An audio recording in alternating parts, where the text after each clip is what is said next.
ભાજપના ઉમેદવાર દિલીપ ઘોષે જન્મદિવસની ઉજવણી દરમિયાન વિપક્ષો પર સાધ્યું નિશાન। મહિલા સશક્તિકરણના નામે રાજનીતિ કરતા નેતાઓ પર કર્યા આકરા પ્રહાર।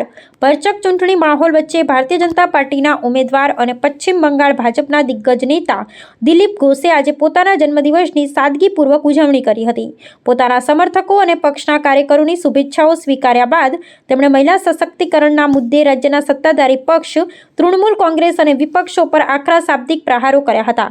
પોતાના સંબોધનમાં દિલીપ ઘોષે વડાપ્રધાન નરેન્દ્ર મોદીની નેતૃત્વ ક્ષમતાના વખાણ કરતા જણાવ્યું હતું કે વડાપ્રધાને એવા લોકોના અસલી ચહેરા ખુલ્લા પાડી દીધા છે જેઓ માત્ર મહિલા સશક્તિકરણની મોટી મોટી વાતો કરે છે।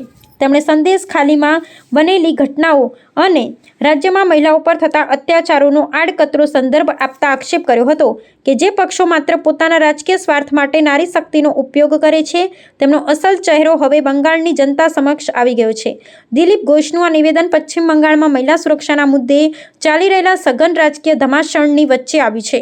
ભાજપ સતત સંદેશ ખાલી મુદ્દે મમતા બેનર્જી સરકારને ઘેરવાનો પ્રયાસ કરી રહ્યું છે ત્યારે ઘોષના પ્રહારો દર્શાવે છે કે આગામી દિવસોમાં મહિલા સશક્તિકરણનો આ મુદ્દો ચૂંટણીમાં વધુ આક્રમક રીતે ઉઠાવવામાં આવશે। સ્થાનિક લોકોમાં આ નિવેદન પર મિશ્ર પ્રત્યાઘાતો જોવા મળી રહ્યા છે। महिला आरक्षण बिल ने कई पार्टियों को मुखौटा निकाल दिया जिन्होंने महिला सशक्तिकरण की, महिला हित की बात करते थे।